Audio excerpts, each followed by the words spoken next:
presenta wowmx.tv.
Hola, buenas tardes de nuevo y bienvenidos a Gabinete en la Sombra.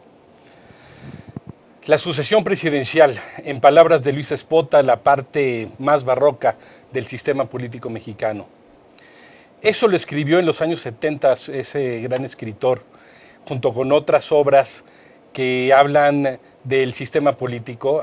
Palabras mayores nos habla de la sucesión, del dedazo, del tapadismo, sobre la marcha de ese ya candidato destapado en campaña, la víspera del trueno, cuando no están de acuerdo con él y bueno, pues están a punto de darle un golpe de Estado a los militares, y el primer día en la vida de un expresidente. Pero, ¿son vigentes estas obras para el sistema político mexicano actual?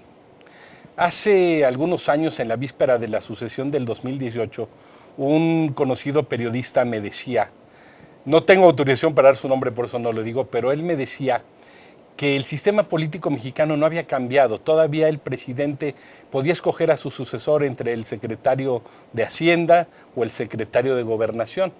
Bueno, y parece que el destape en ese entonces para Peña, pues se le adelantó a alguien desde la Cancillería, fue Mid, y bueno, ya sabemos después lo que ocurrió. Ahora, bueno, ya no se habla de tapados, se habla de corcholatas, ¿no? No sé si por el símil de destapar algo que está tapado. Y ahora, pues las patadas que antes eran debajo de la mesa ocurren por arriba. Pero hoy nos acompañan dos politólogos muy brillantes, de gran prestigio, y que nos van a comentar de estos puntos.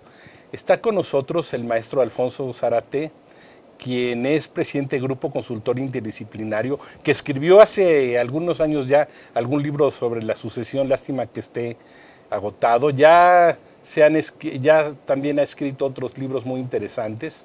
Él fue también funcionario público, ha sido comentarista en un programa de radio que antes era muy sonado con José Gutiérrez Vivó, y era un referente político esa mesa que entonces había, y actualmente el maestro Alfonso Zárate es editorialista en el periódico El Universal y en el grupo Radio Fórmula. También se encuentra conmigo en el estudio un amigo de hace muchos años, que bueno, pues él, además de ser un connotado priista y además de esos que se dedican a la ideología, la cual pues ya está, no sabemos si sobrevalorada o subvalorada, pero era de las personas que dedicaban a hacer ideología en el Partido Revolucionario Institucional. Él es politólogo de la Universidad Iberoamericana, orgullosamente, y es maestro en ciencia política por la Universidad de Coahuila. Pero además, él estuvo muy cercano a Luis Donaldo Colosio, fue su coordinador de asesores en la Secretaría de Desarrollo Social y en la candidatura presidencial que tuvo Luis Donaldo pues, por algún tiempo antes de su lamentable deceso. Samuel conoce muy bien el tema de la sucesión presidencial, está preparando un libro que nos va a comentar al final. Ha sido diputado federal un par de veces, presidente del PRI en el estado de Morelos y además coordinador editorial y de divulgación un par de veces. A ambos les agradezco muchísimo que se encuentren con nosotros, y en primer término quiero pedirle al maestro Alfonso Zárate Flores si nos hace el favor de darnos un comentario introductorio. Alfonso, bienvenido. Muchas gracias, Mario. Bueno, tú lanzabas una pregunta en el sentido de saber si siguen vigentes las maneras que relata magistralmente Luis Espota en esa serie de La costumbre del poder. Y yo diría que cuando escribí mi obra Los usos del poder sobre los mecanismos de la sucesión presidencial hace 30 años, no imaginé que pudiera volver a tener vigencia, porque como todos lo sabemos, a partir de 1994, las cosas empezaron a cambiar muy profundamente en nuestro sistema político. De hecho, el presidente Ernesto Zedillo fue de alguna manera nuestro presidente accidental, porque no estaba en el radar, porque no formaba parte de las piezas que estaba moviendo el presidente Carlos Salinas de Gortari, y solamente el asesinato de Luis Donaldo Colosio lo ubicó en el carril para suceder al presidente Salinas. Sin embargo, ya el propio Ernesto Zedillo no pudo ser el gran elector como lo habían sido desde el general Lázaro Cárdenas hasta Carlos Salinas de Gortari, los presidentes de la República. De tal manera que ni Ernesto Zedillo pudo convertir a su candidato en presidente de la República, tampoco lo pudo hacer Vicente Fox, tampoco lo pudo hacer Felipe Calderón, ni el propio Enrique Peña Nieto. Sin embargo, hoy, con un presidente todopoderoso que tiene el apoyo absoluto, total de su partido de Morena, estamos regresando a los días en que el jefe del Ejecutivo se convierte en el gran elector. Sobre todo, si tomamos en cuenta que hasta este momento los principales estudios de opinión nos dicen que Morena tiene una ventaja sustantiva sobre los otros partidos. Así que el presidente López Obrador va a poder decidir por sí y ante sí quién sea el candidato de Morena y muy probablemente quién sea el próximo presidente de la República. Gracias, maestro Zárate. Samuel, ¿algún comentario introductorio, por favor? Sí, como no. Bueno, primero agradecer a Mario Velasco esta gran invitación y desde luego saludar a Alfonso Zárate con mucho afecto. Yo lo que comentaría en este momento es que, digamos, el tapadismo, si le podemos llamar o clasificar de esa manera, pues es un recurso utilizado para resolver, digamos, un problema que era cómo el presidente de la República hace uso de su facultad de pues, liderar al partido en el gobierno y postular al candidato que lo habrá de suceder. Lograrlo no fue fácil, especialmente porque pasamos todavía por una etapa donde digamos que la estructura militar pesaba y gravitaba en los procesos sucesorios. Recordemos en 40 que ciertamente pues hay la candidatura de Ávila Camacho, pero por el otro lado Almazán, Juan Andreu Almazán, que es pues un general que también tiene un peso muy importante y que disputa con una pues cierta importancia la elección. Ahí todavía digamos que no hay tapadismo como después se codificó. Después 46 es Ezequiel Padilla el que disputa a Miguel Alemán, y hacia el 46 se da una situación muy especial y creo que eso es muy importante señalarlo porque en ese momento se plantearon varias opciones. Algunos hablaban, y hay datos de ciertos posibles gestiones al respecto, de una reelección de Miguel Alemán. También estaba el sobrino Casas Alemán, que era regente de la Ciudad de México, con posibilidades, y no solamente con posibilidades, sino el PRI ya había avanzado, incluso el sector popular lo estaba ya nominando, y resulta que finalmente el candidato es Adolfo Ruiz Cortines. Entonces a Ruiz Cortines le toca una campaña, digamos, complicada para salir avante. De hecho, su inicio es un inicio que tiene que sortear ciertas condiciones de legitimación porque el impacto que tuvo la campaña de Enríquez Guzmán fue pues muy relevante. Todo indica que Adolfo Ruiz Cortines estuvo preocupado por cómo crear o cómo perfeccionar el mecanismo de la sucesión, y él, y yo en mi perspectiva, digamos, lo ubicaría como el padre del tapadismo, porque él se ve que se empecinó porque no le tocara a su sucesor las mismas circunstancias que a él le tocó sortear. Entonces se da un conjunto de varios aspirantes que vienen participando con posibilidades equivalentes periodísticamente hablando, es decir, la cercanía con el presidente, los tiempos de los acuerdos, las actividades que se les encargaba y el papel de los columnistas, pues se disputaban la posibilidad de que Ángel Carvajal o cualquiera de los otros pudiera ser candidato. Hay una crónica que da el particular de Adolfo Ruiz Cortines, que escribe un libro que se llama Los dos Adolfos, y en donde señala una conversación que tiene con el presidente respecto de los posibles sucesores. Es interesante esa crónica porque Ruiz Cortines trata de, digamos, mantener en un perfil bajo la posibilidad de López Mateos. Y entonces en la conversación que se refiere, van pasando por los distintos candidatos con comentarios, digamos, críticos de parte del presidente, como diciendo, pues puede, pero tiene tales y tales objeciones.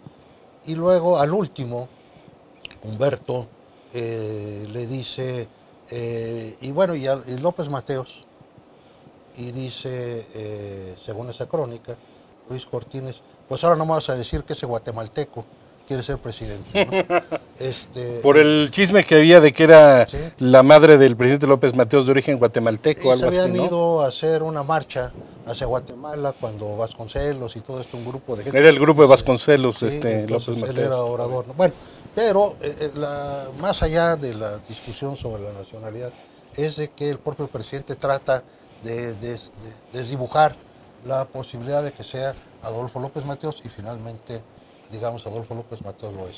Entonces, ¿qué logra Ruiz Cortines? Tener un grupo de aspirantes, todos ellos llamados con posibilidades para llegar al poder, y nominarlo de manera sorpresiva, de manera discrecional, y obviamente pues que gane. Entonces, digamos que esos son los mecanismos que están insertos en el mecanismo del tapadismo, evitar desde luego las escisiones, por eso van llevando a los posibles contendientes a un escenario donde tienen posibilidades equivalentes todos ellos, y de manera que la decisión acaba siendo sorpresiva en un momento determinado, sorpresiva y determinante. Ya el tapado ya ha sido postulado, y los demás que le disputaban el espacio pronto quedan en condiciones de no reunir los requisitos constitucionales, porque el 82 de la Constitución señala que para ser candidato a la presidencia de la República, si se es secretario de Estado, se tiene que separar 6 o funcionario, meses antes, cualquier funcionario o público. funcionario se tiene que separar 6 meses antes de la elección.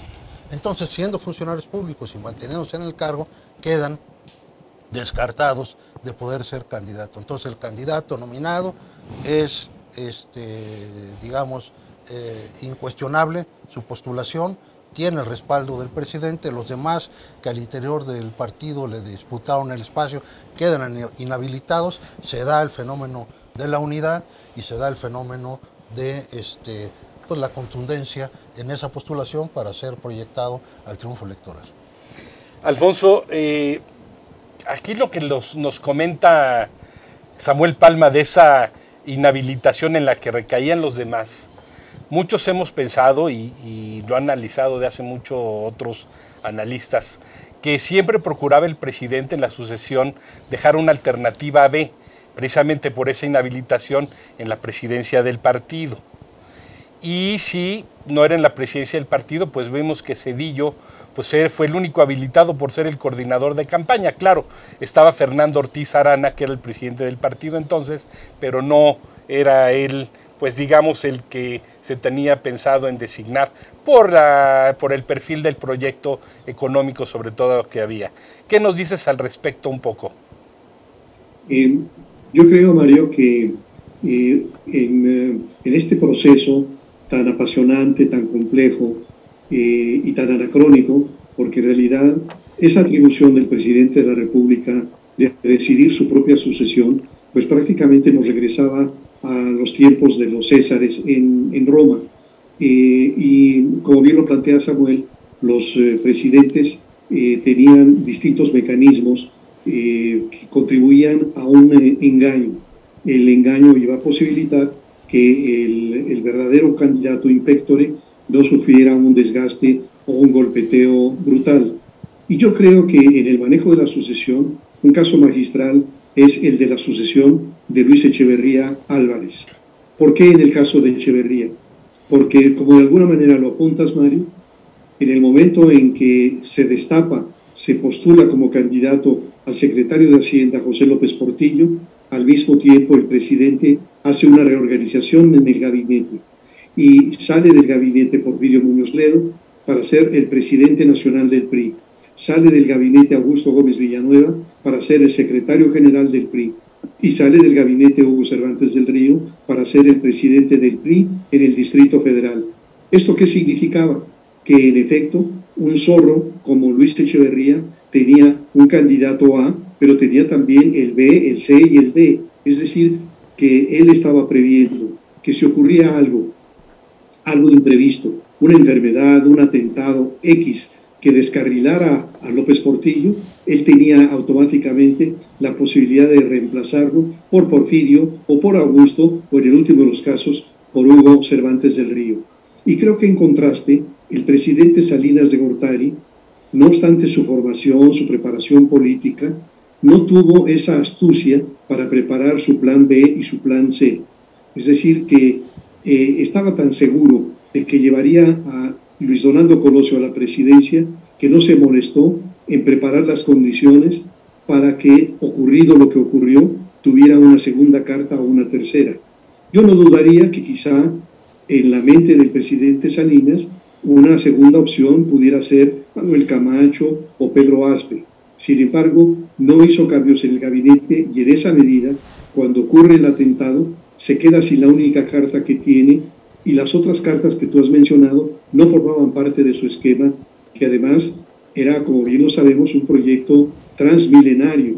La idea de Salinas es que su sucesor Luis Donaldo Colosio diera seguramente paso más adelante quizá a un Jaime Serra Apuche, y esto significaba un proyecto que traspasaba el milenio. Así que, en efecto, cada presidente ha explorado sus propios mecanismos de sucesión presidencial. Menciono también como algo relevante el manejo por parte de Miguel de la Madrid con aquella pasarela de los 6 distinguidos priistas. Y me gustaría decir algo que yo recogía en mi libro de los usos del poder, y es cuál fue el antecedente para que Miguel de la Madrid se sacara de la manga los 6 candidatos, los 6 distinguidos priistas.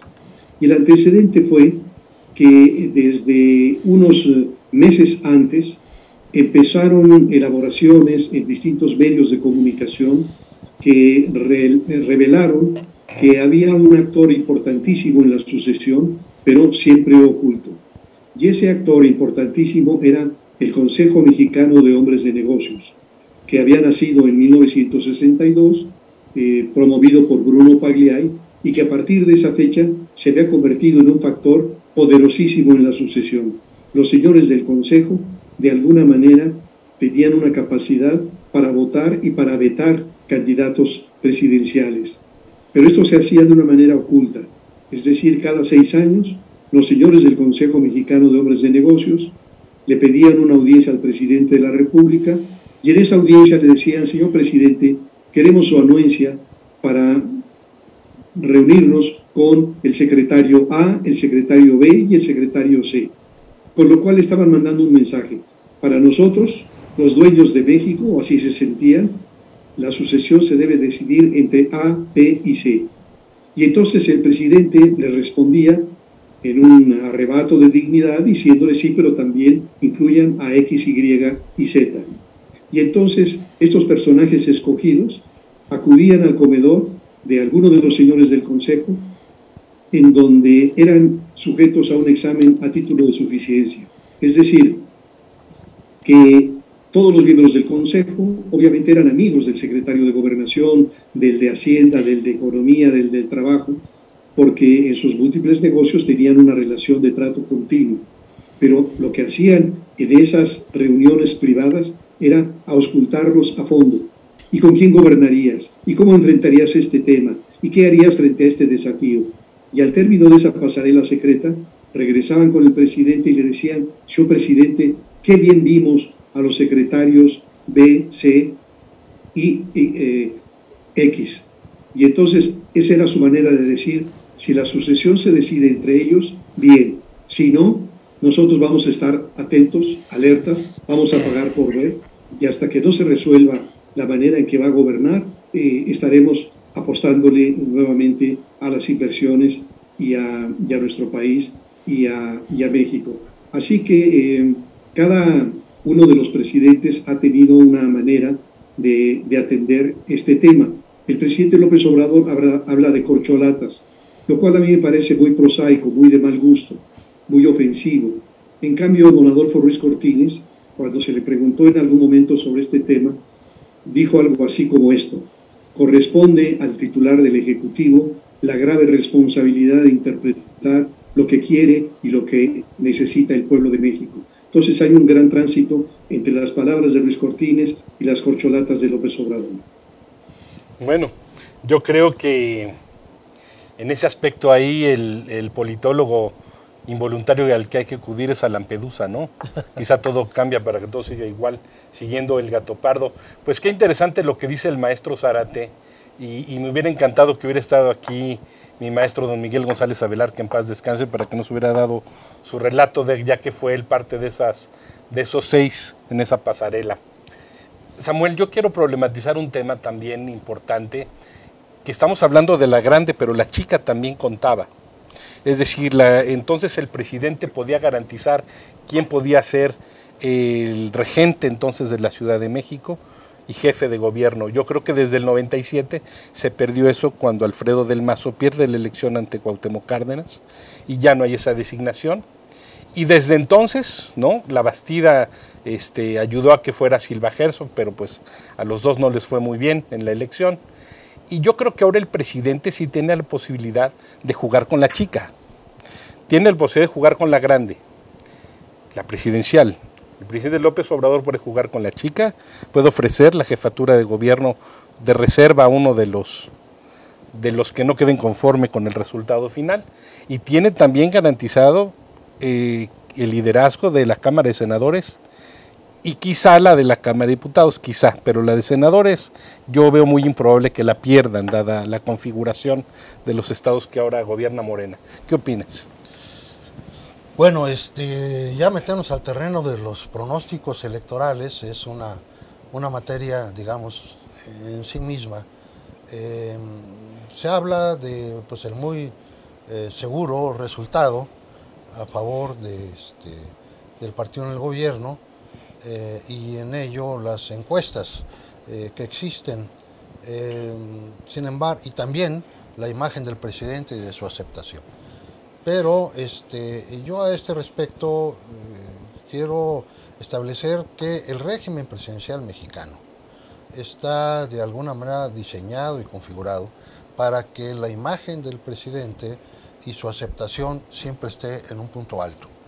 Está, desde luego, la del presidente Andrés Manuel López Obrador, pero si históricamente lo comparamos a estas alturas con otros presidentes, pues no hay grandes disparidades. Tal vez el único caso donde sí hay disparidad es de Enrique Peña Nieto, porque lo que sucedió con lo de la Casa Blanca y luego lo de Ayotzinapa sí afectó rotundamente, pero a esa excepción creo que es equiparable la situación que tenían otros presidentes. Por ejemplo, Zedillo fue un presidente bien calificado, muy bien calificado todavía en el año 2000, y la economía fue de las últimas veces que creció pues por cerca del 6% del Producto Interno Bruto.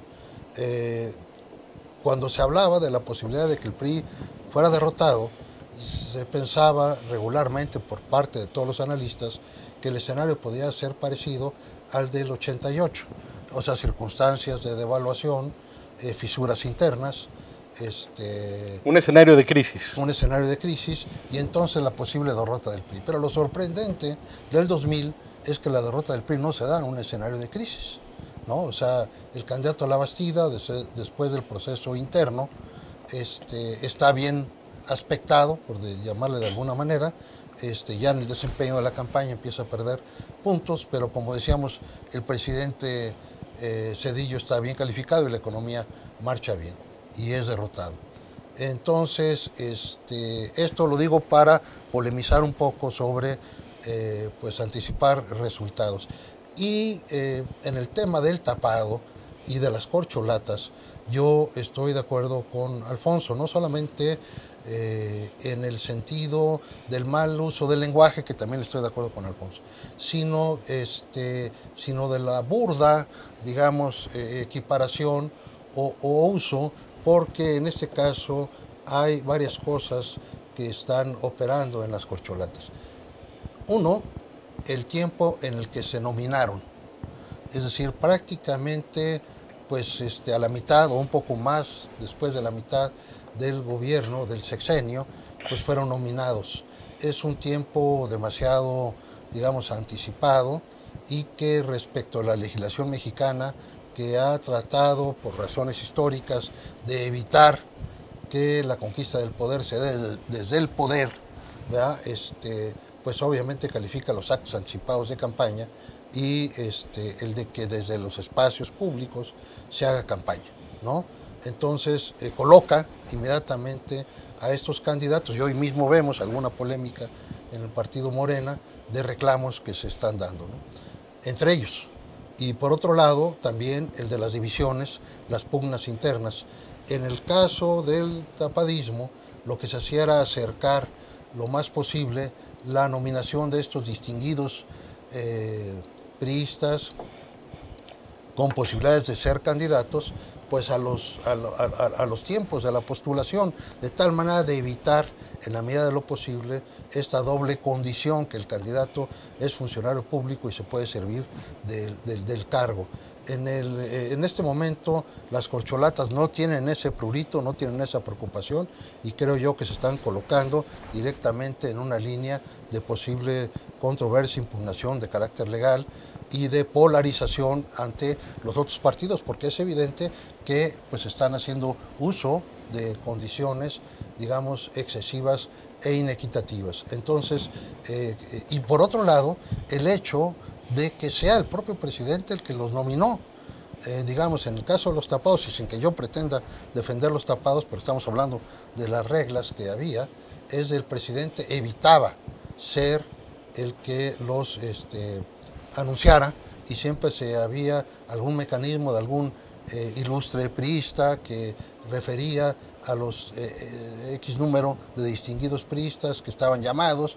Todo el mundo entendía que estaba detrás de eso la decisión del presidente, o lo hacía el propio partido, pero nunca el presidente, porque entonces, digamos, cargaba los dados. Exactamente, cargaba los dados. Entonces yo creo que en este momento la forma como se ha manejado esto de las corcholatas, pues es una caricatura de lo del tapadismo. Y otra cosa que creo que no podemos dejar pasar, y con esto yo terminaría esta sección de mi comentario.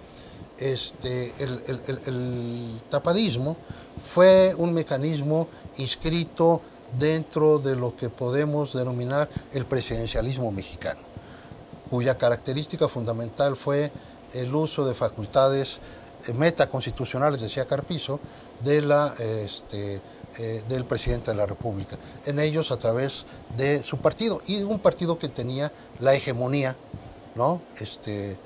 Como partido hegemónico. Entonces, pues estaba completado el círculo, ¿no? El partido hegemónico habría de mantenerse en el poder, ¿no? El presidente nominaría al candidato de ese partido y por lo tanto no solamente estaba nominando al candidato, sino estaba nominando al sucesor. Claro. Esta, digamos, circunstancia estuvo asociada, como decíamos, a ese presidencialismo. Ahora que se utilicen las corcholatas, para mí es una confesión que se está tratando, o ya estamos inmersos, en una nueva edición del presidencialismo con partido hegemónico. Es decir, el presidente está tratando de conducir el proceso, de garantizar el triunfo de su candidato y de la permanencia de su partido en el poder. Entonces, en eso sí está regresando. Está regresando a un presidencialismo con un hiperpresidencialismo. Así es, con partido hegemónico. Ahí bueno, está. Dicen que, decía un amigo mío, sirvo más para historiador que profeta, pero regresamos después del corte y seguimos conversando con Alfonso Zárate y Samuel Palma. No se vayan, nos vemos en un momento.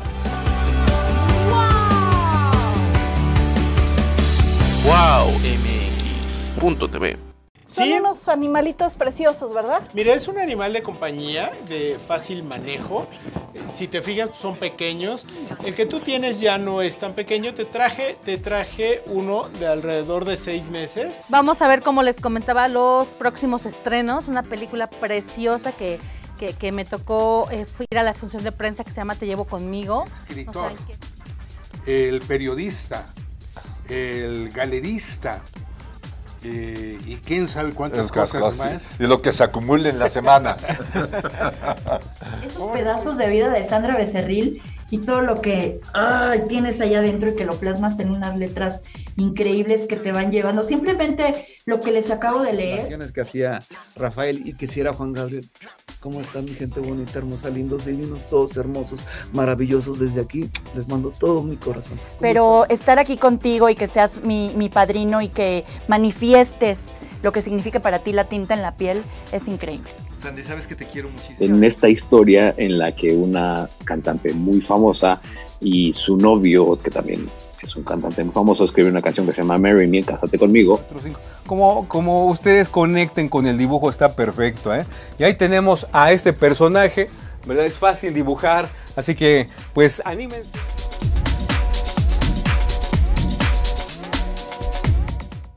Y de eso y demás pues vamos a estar platicando con Renata. ¿Cómo estás? Muy contenta, Gabriel, muchísimas gracias por el espacio, muy feliz de que por fin esta peli.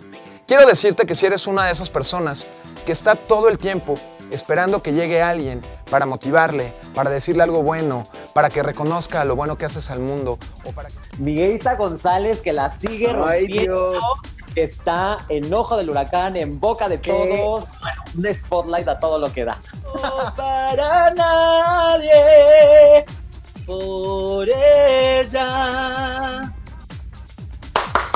¡Ay, qué bonito! ¡Bravo! Y nos trae todo, o sea, harto que platicar. Mucho chisme, vaya que en sí relación hay, con los Óscares, ¿no? Que fueron este domingo pasado y vaya que sí.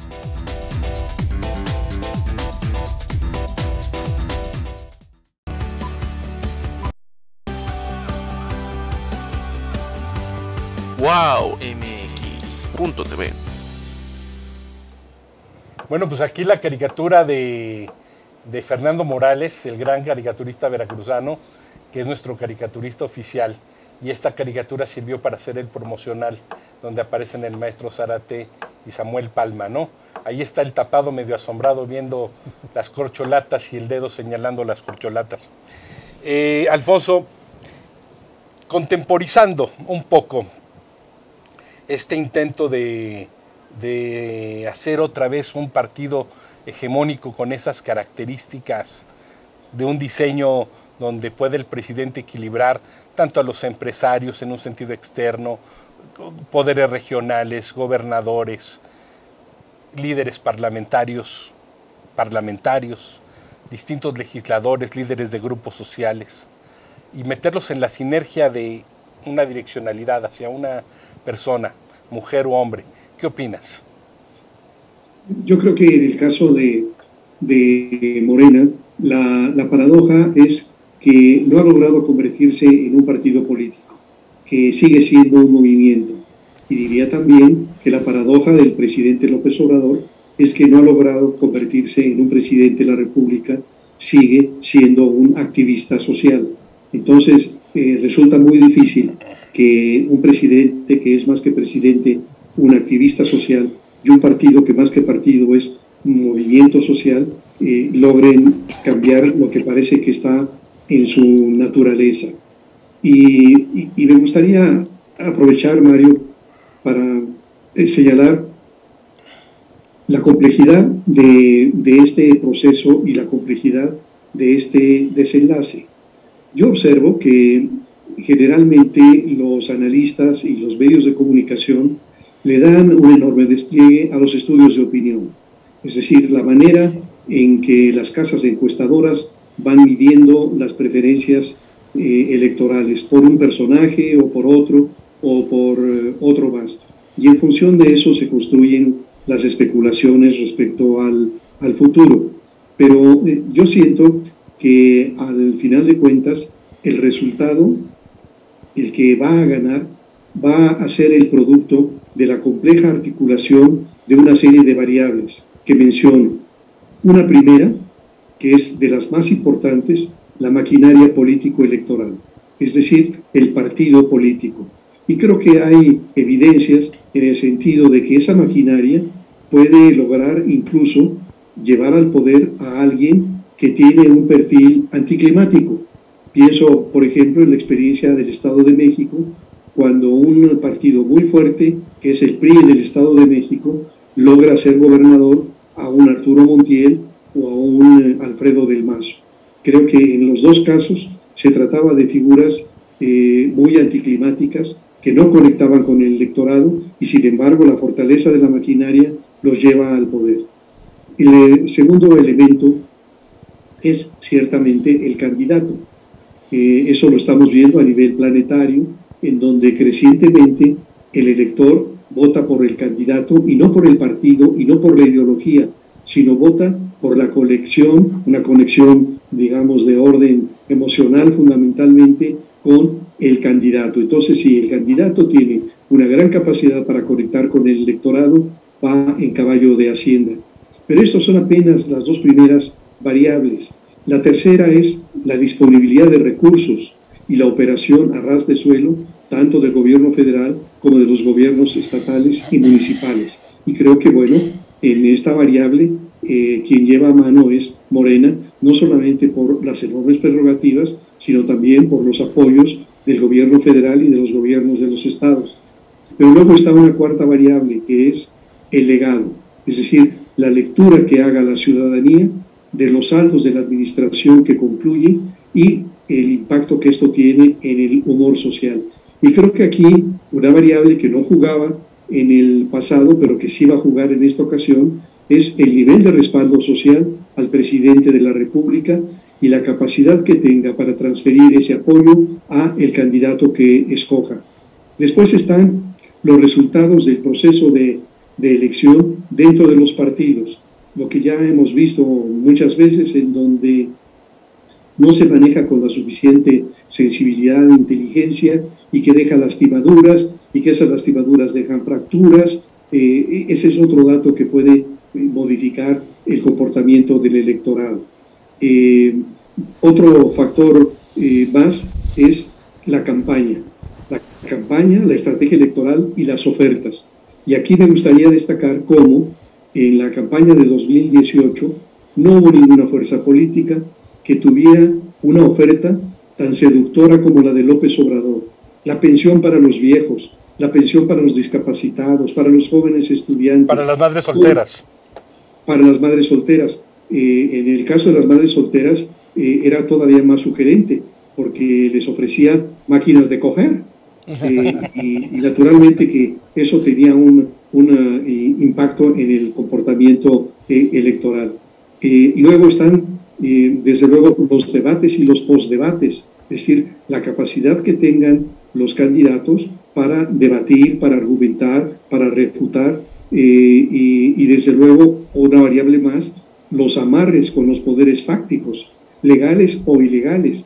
Ya vimos en las elecciones intermedias el comportamiento del crimen organizado, especialmente en la franja del Pacífico, el comportamiento de los electores, la dispersión de las opciones, las alianzas, cuánto suman, cuánto restan, los impactos en la elección presidencial de la elección de candidatos a las gubernaturas y a los congresos federales y estatales. Y bueno, finalmente el factor externo que también cuenta, las redes sociales y el azar. Entonces todo esto para concluir, Samuel, Mario, en que es muy temprano para saber cuáles van a ser los resultados y que lo que nos dicen los estudios de opinión es una parte pequeñísima de lo que la compleja articulación de todas estas variables va a producir como resultado. Esto que nos dice Alfonso es muy importante de no anticiparnos. Sin embargo, aquí también hay un factor importante y bien lo señaló Gabriel Said en un estupendo artículo de hace 2 años en Reforma que se llama AMLO Poeta. La realidad es que la prensa está encantada con el presidente y con este juego de este neotapadismo de corcholatas está encantada la prensa, está encantada que vuelva a ese tema. Y también nos comentaba Alfonso una cuestión importante ahorita, la intervención de la delincuencia organizada para ganar comicios, pero no siempre también, para parte del folclore, eran esos famosos caciques que decían, oye fulanito, vota por la banderita, vota por el partido de la banderita. Parece que sean grupos regionales, tanto delincuenciales o caciquiles, parece que pues ahí hay unos arreglos regionales importantes. ¿No será, Samuel, que estamos también observando ciertas cosas de una antropología mexicana y que a lo mejor los preceptos de la democracia liberal y de la democracia sin adjetivos que muchas veces el Colegio de México o que Krause nos dijo por ahí, ¿no será que también es rebasado a veces por cierta circunstancia en la anatomía política de México? Me pregunto. Pues muchas gracias, Mario. Bueno, primero yo quisiera decir que estoy de acuerdo con lo que comentó nuestro amigo Alfonso Zárate. Yo agregaría a esta, digamos, relatoría que él ha hecho de factores que inciden, uno más que tiene que ver con la capacidad regulatoria. La capacidad regulatoria, ¿a qué me refiero? Pues de la organización electoral y de los organismos que lo conducen. Y no me parece por tanto casual, ¿verdad?, que sean objeto de sórdidos ataques, ¿verdad?, que denotan, desde mi punto de vista, pues la idea de someter a control estas instancias, ¿no? Sí, lo de los poderes fácticos, que desde luego pues es un factor. El problema, cuando hablamos de delincuencia organizada, pues que son poderes fácticos, digamos, pues brutalmente poderosos en términos de su disposición de recursos y que pues campean en el ámbito de la ilegalidad y de la intimidación. Digamos, algunos datos que se tienen de las elecciones del 2021 en Sonora, en Sinaloa, es de que grupos delincuenciales intervinieron en amedrentar y hasta casi secuestrar a algunos de los grupos operadores, representantes de casillas, en fin, que bueno, ya ha sido esto denunciado por la coalición, en fin, ¿no? Pero digamos es un factor que está presente y que está presente en la economía mexicana como nunca antes. O sea, había poderes fácticos, caciques, pero yo creo que estos están, digamos, en un nivel estratosféricamente mucho más alto y se han intervenido en la vida económica, en la vida comercial, prácticamente ostentándose como un estado paralelo. Hasta en el precio del pollo en Chilpancingo, ¿no? El precio del pollo, del pescado, en fin, del aguacate, etcétera. Bueno, pues no tendrían por qué no hacerlo en la cuestión política, ¿no? Digamos, es un fenómeno que se incorpora pues de manera inédita en su dimensión, no inédita como poder fáctico que tú bien señalas, pues de alguna manera siempre han estado presentes, ¿no? Entonces, estos aspectos dan un sentido pues muy especial a esta elección de 2024. Yo diría que estamos cayendo en un escenario que a mí me preocupa mucho. ¿En qué sentido? En el sentido de la polarización. ¿Más aún? Más aún, porque se desobedecen resoluciones, dictados de la autoridad electoral, se ponen en entredicho amparos, ¿no? Hay desacato, y se manda un mensaje de que se trata de conquistar el poder por el poder y con lo que cuesta. Y no soltarlo. Y no soltarlo, ¿no? En una situación donde la criminalidad campea, donde ya lo señalaba Alfonso también, está pues las controversias internacionales que se están teniendo, ¿verdad? Conflictos nuevos, digamos el de la Iglesia, ¿no? Por lo que se dio con los jesuitas, en fin, y el lamentable asesinato de 2 sacerdotes. Entonces, es un caldo de una economía que no crece, digamos, es una economía que va a estar, pues como dicen los economistas, en sexenio perdido, ¿verdad? Sí. Perdón, aquí no está. Pasarlo el micrófono.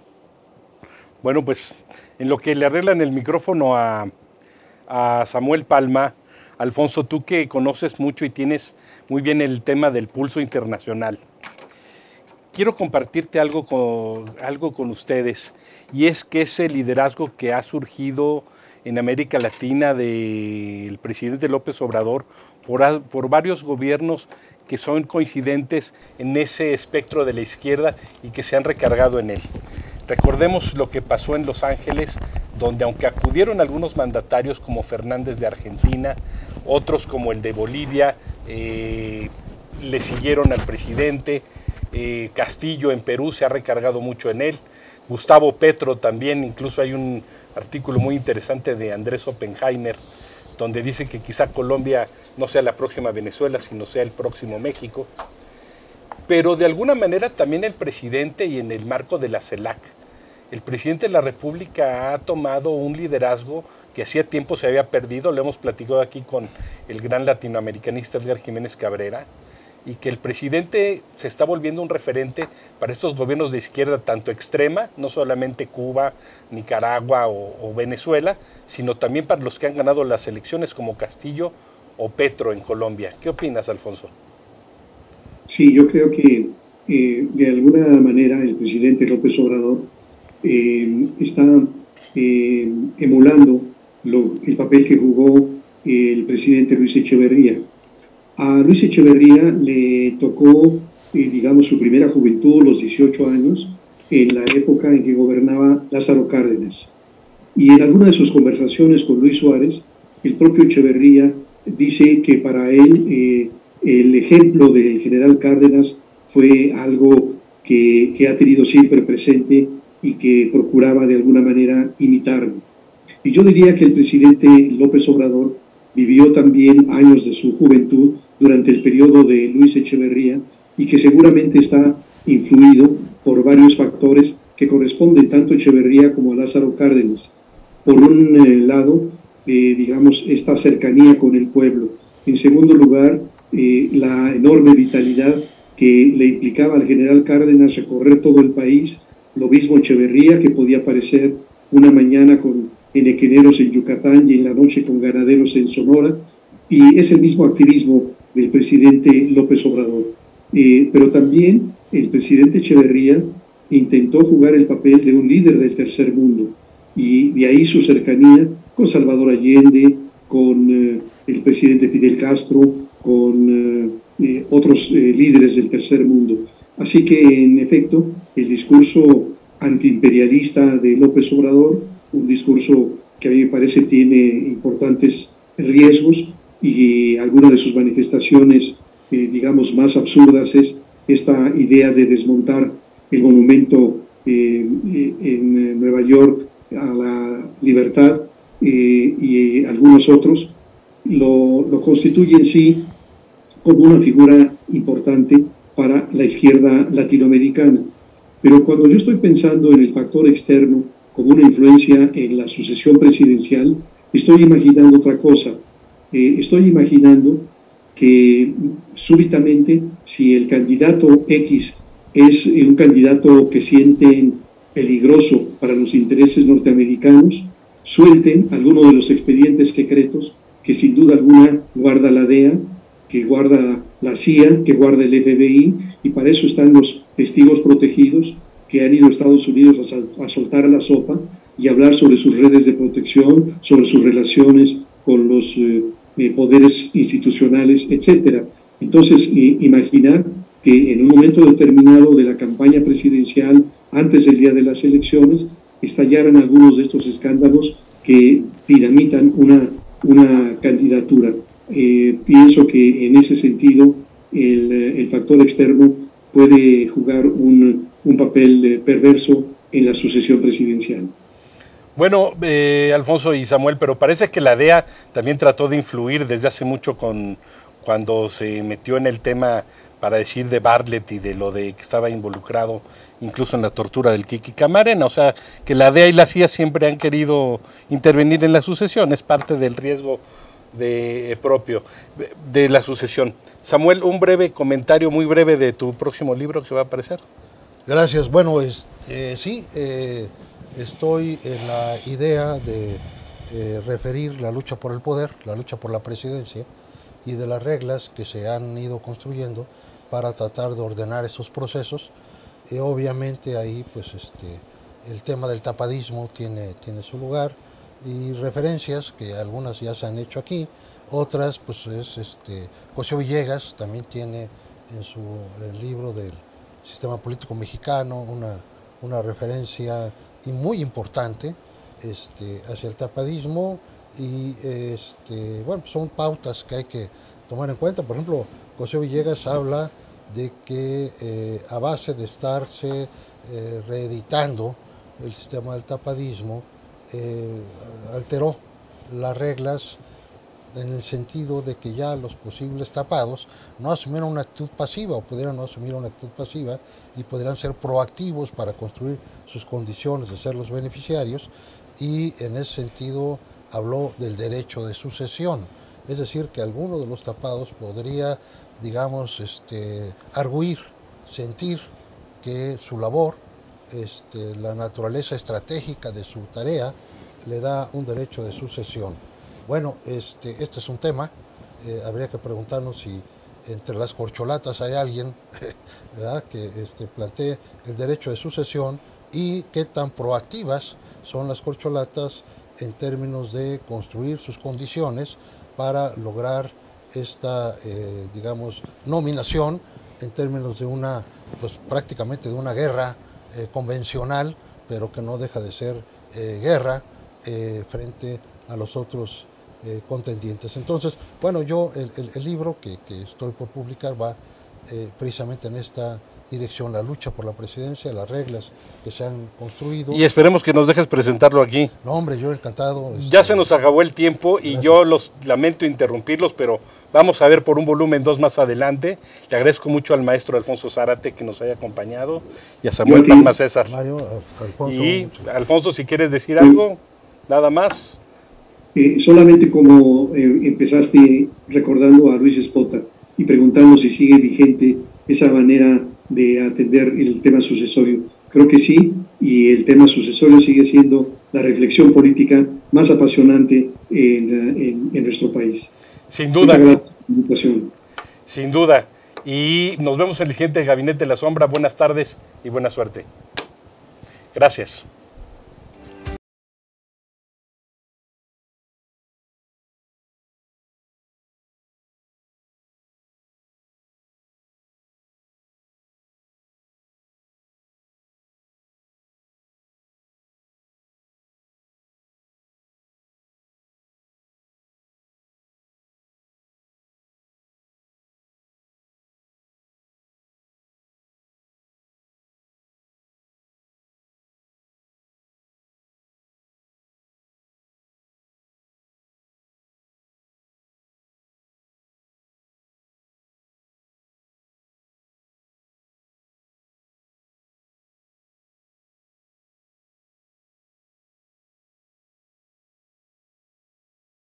mx.tv.